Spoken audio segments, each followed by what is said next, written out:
Yo, what's going on, everybody? Just straight out of Boston here, aka the King of Boston. Today we're back for the long-awaited episode 1 of my Boston Celtics MyGM here on NBA 2K14 Next Gen.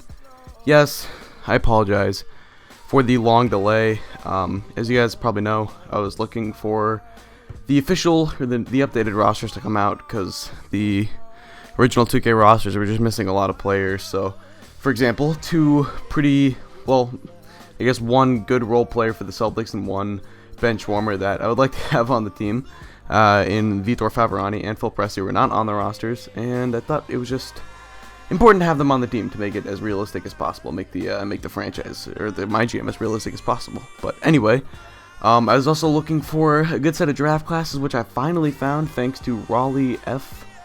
He has a 2014 draft class out that I really like, as well as he's working on a 2015 draft class that he said he will update as some more 2015 prospects emerge. But anyway, that's a great thing. So we've got those two things under control at this point, and we can just get into the MyGM finally. Now, you may notice there's no intro on this video.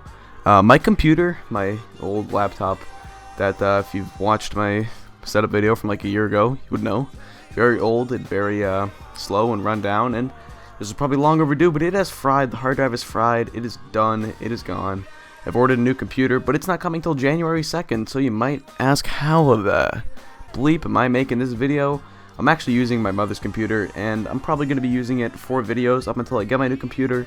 So, there's no intro on it, and it's probably going to be kind of a makeshift thumbnail. I'm not sure what I'm going to do yet, because I'm recording this kind of late at night, and trying to get this video out for you guys tomorrow, but I might make a new intro, I'm not really too sure, and I'll try to make a thumbnail later on, but I might just have to rip the thumbnail from the previous video, which won't, I guess, have the episode number on it, but it's not too big of a deal. I can always replace it later on if I decide to remake a similar thumbnail. But anyway, you can just see here I'm going through some trade ideas. This is just the introduction. I'm not going to have any gameplay. I will have some gameplay up hopefully later in the week. I'll try to record it maybe today, the day that this video goes up, and then edit it in the coming days or something. I'm not really too sure, but we'll see. Anyway, so I'm just going through some trade ideas, and I'll talk briefly about what I want to do with this team. Basically, on this team, nobody is safe from from getting traded. The only people that I'm presumably making quote-unquote untouchable right now are Avery Bradley and Jared Sullinger, not because I want to build around them necessarily as franchise centerpieces, but because I really like the qualities that they possess as good role players, good 4th and 5th options on a championship team. So, I have a shooting guard, and I have a power forward who kind of specialize in certain things. Avery Bradley's a very, very strong perimeter defender. He can also hit a corner 3. He's kind of a D&3 type of guy. A little bit undersized for the shooting guard position, but he can definitely guard 1s and 2s. And then Jared Sullinger, a very good rebounder, a good mid-range shooter.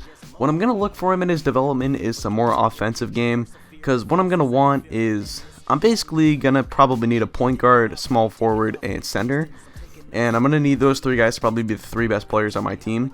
What I want out of my center is defense. I want a rim protector. I want him to be the anchor of my defense.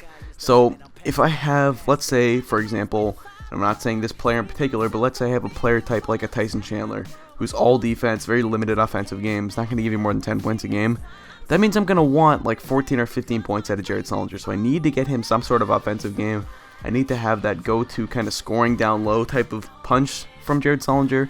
So we're going to be looking to develop that from him. He's already a very strong rebounder, and he's a solid defender. I'm not sure how his rating is going to be reflected in the game, because I haven't really checked based off of things like his defensive awareness and just like post defense or whatever, but I'm sure they're not that strong because he's not really known as a strong defender. But I do think that Sullinger can be just a very good rebounding type and a very good, 13 to 15 point type of person, hopefully in the future. So that's what we're going to be looking for out of him. And then out of Avery Bradley, like I said, I just want him to be a D&3 guy, a very strong rebounder. If he is the player that he is right now in like 3 years, that's fine by me. That's all I'm looking for out of him.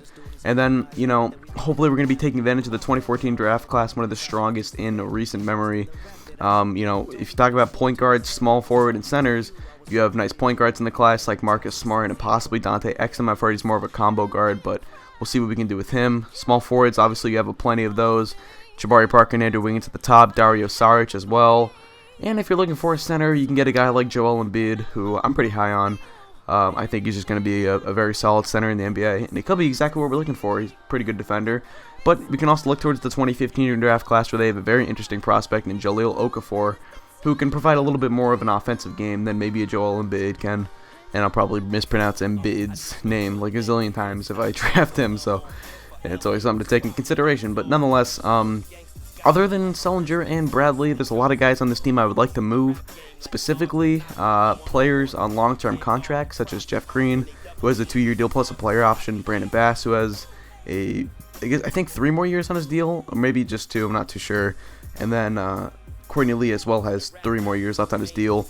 Those are pretty movable contracts. Rajon Rondo as well, I'm going to be looking to trade him and Jeff Green, the 2 best players on the team. I'm pretty sure I'm going to be trading Rajon Rondo. I was originally thinking of the Sacramento Kings as a trade partner, but their recent trade for Rudy Gay pretty much puts that out of the question, as they got rid of the John Solomon and the Patrick Patterson expiring contracts, which means that it's going to be hard to kind of put together a salary matching trade for Rajon Rondo. But I think the Orlando Magic is a team that I might try to partner up with. They have a lot of young assets and could be possibly looking for kind of that big name player like a Rajon Rondo to try and take them in the right direction. They already have guys like Tobias Harris and Nikola Vucevic. If they can kind of surround them with that one superstar franchise type of guy that Rajon Rondo can be, then they could be on their way to potentially becoming contenders in the Eastern Conference. So I think that may be a good trade partner. There was a trade earlier that was like Jameer Nelson in their first round pick. Might try to acquire like an extra asset in that trade just to make it a little bit more, I guess, enticing for me. But anyway, so I will be probably looking to trade Rajon Rondo. A Gerald Wallace trade is probably going to be hard to pull off. Maybe I can entice the Magic to take on the Gerald Wallace contract, but I doubt that'll happen. He's just on it's such an awful contract. He's not a very good player anymore. And then also, sadly, I don't know if there's a way to kind of force trade those Nets picks that the Celtics found the Paul Pierce coming right trade over towards the Celtics. So I believe there's no force trade in this year's game, so I don't think it would be able to acquire those assets, which really is too bad because those are really key assets for the Celtics moving forward. And it's too bad that the game does not reflect us having any type of way to get those picks. But nonetheless, that's pretty much going to do it for me, guys. So I thank you guys for watching. I hope you did enjoy, and just peace.